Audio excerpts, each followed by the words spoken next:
Welcome back to Middle Education. Finally class 10th के student, अब हम देखेंगे क्लास 10th के इंग्लिश सब्जेक्ट का मासिक टेस्ट पेपर। इसको हम सॉल्व करने वाले हैं। इसके सारे क्वेश्चन को बहुत अच्छे समझेंगे और हम याद करने का भी प्रयास करेंगे।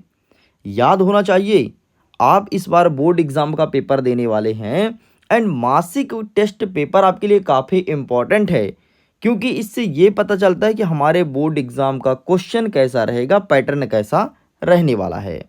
और एक चीज़ ध्यान रखिएगा, पिछले साल की मैं बात करता हूँ तो मासिक टेस्ट पेपर से बहुत सारे क्वेश्चन बोर्ड एग्जाम में आए थे। तो आपको मासिक टेस्ट पेपर के सारे क्वेश्चन को अच्छे से याद करना है।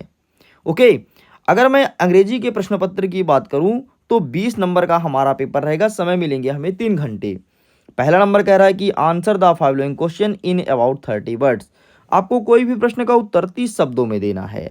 पहला नंबर कहता है what was Bally's favourite past time. जो बैलीज थी उसका पास्ट टाइम क्या था, जो कि पसंदीदा था, ऐसा प्रश्न पूछा गया है। नेक्स्ट कहता है what was the source of unending joy for Valli, what was her strongest desire. ये प्रश्न पूछा गया है। एंड इसी प्रकार से तीसरा नंबर, चौथा नंबर एंड पांचवा, छठवां और सातवां नंबर देख लीजिए। इस प्रकार से क्वेश्चंस हैं। क्वेश्चन का आप स्क्रीनशॉट ले लीजिएगा, हम फटाफट इसके आंसर्स को दिखाते हैं। ये रहा है आपके सामने पहले नंबर का आंसर, जो बैली का पास्ट टाइम था। तो प्लीज़ आप इसका स्क्रीनशॉट ले लीजिए। बाकी मैं आपको सलाह दूंगा कि अगर आपके पास जो भी आंसर लिखा है, जो आपने कॉपी में लिखा हो, स्कूल के शिक्षक ने पढ़ाया हो, कहीं भी पढ़ा हो, उसको लिख कर के आइएगा, ज़्यादा सही और सटीक रहेगा। नेक्स्ट आप देख सकते हैं प्रश्न नंबर 2 का उत्तर। आप इसे भी देख सकते हैं, ये भी आंसर सही है, गलत नहीं है। बट आप जो पढ़ते हैं ना, अगर वो लिख करके आएंगे तो आपके लिए आसानी इसलिए होगा क्योंकि आपने उसे कई बार पढ़ा है, तो लिखने में आसानी होगी। इसलिए मैं उसको सजेस्ट कर रहा हूँ। देखो यार, मेरा तुमसे ना कोई फ़ायदा नहीं है, ना तो मेरा मेरा तुमसे कोई स्वार्थ है। मैं तो यही चाहता हूँ बोर्ड एग्जाम में सब टॉप करो, और मैं दिल से चाहता हूँ, ये सच बता रहा हूँ। इसलिए मैं तुमको हमेशा सही सलाह दूंगा, मैं तुम्हें गलत रास्ते पर नहीं धकेलूंगा। ठीक है, तो आप इसका स्क्रीनशॉट ले लो। नेक्स्ट आप इसका स्क्रीनशॉट ले लीजिए, और नेक्स्ट इसका भी स्क्रीनशॉट ले लीजिए। एंड नेक्स्ट ये रहा। ओके, आगे हमारा कह रहा है प्रश्न number 2, fill in the blanks. हमें खाली स्थान भरना है। पहला नंबर कह रहा है B have been studying in this college dash dash dash 3 year. तो यहाँ पर आपको फॉर भरना है, क्योंकि टाइम यहाँ पर निश्चित दिया है कि हम 3 साल से कॉलेज में पढ़ रहे हैं। तो यहाँ पर जब भी कभी निश्चित समय दिया गया हो तो फॉर भरना है। ठीक है, अगर अनिश्चित समय दिया गया हो तो फिर आपको सिंस करना है। नेक्स्ट आपका दूसरा नंबर कह रहा है I prefer coffee dash dash dash T. तो यहाँ पर आपको 2 कर देना है। नेक्स्ट कहता है don't leave this place dash dash dash I come back. तो यहाँ पर आपको अनटिल कर देना है। इस प्रकार से ये होता है कंप्लीट। आगे देखते हैं, तीसरा नंबर कह रहा है डू एज डायरेक्टेड।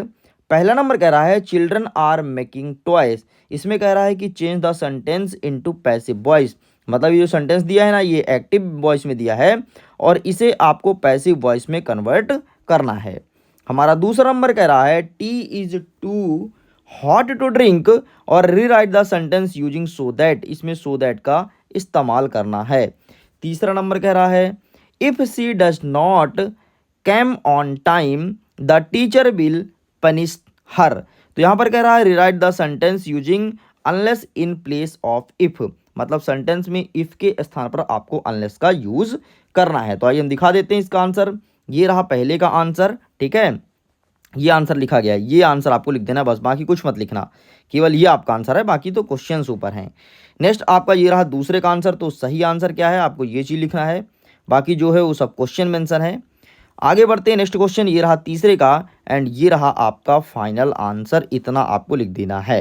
ओके, चलिए आगे बढ़ते हैं। हमारा नेक्स्ट क्वेश्चन क्या कहता है, 4th number, right a paragraph any one. कोई एक पर एक पैराग्राफ लिखना है। Following topics computer and mobile modern need. मतलब बंडर ऑफ साइंस पर ए से लिखना है, और इंपॉर्टेंट ऑफ ट्री पेड़ के ऊपर लिखना है। तो तुम्हारे एग्जाम में पूछेगा बंडर ऑफ साइंस, ये चीज़ असेस कर लेना, आपके एग्जाम में देखने को मिलेगा। और अभी देखना हाई फेयरली एग्जाम में देखने को मिलेगा, तो इसे अच्छे से प्रिपेयर करना है। तो प्लीज़ इसका आंसर आप अपने बुक से देख लीजिएगा। ओके स्टूडेंट्स, तो इस प्रकार से ये होता है कंप्लीट पूरा का पूरा। अगर इसका पीडीएफ चाहिए तो मैं पीडीएफ सेंड कर दूंगा टेलीग्राम पर। जुड़ने के लिए लिंक डिस्क्रिप्शन बॉक्स में है, चेकआउट कीजिए।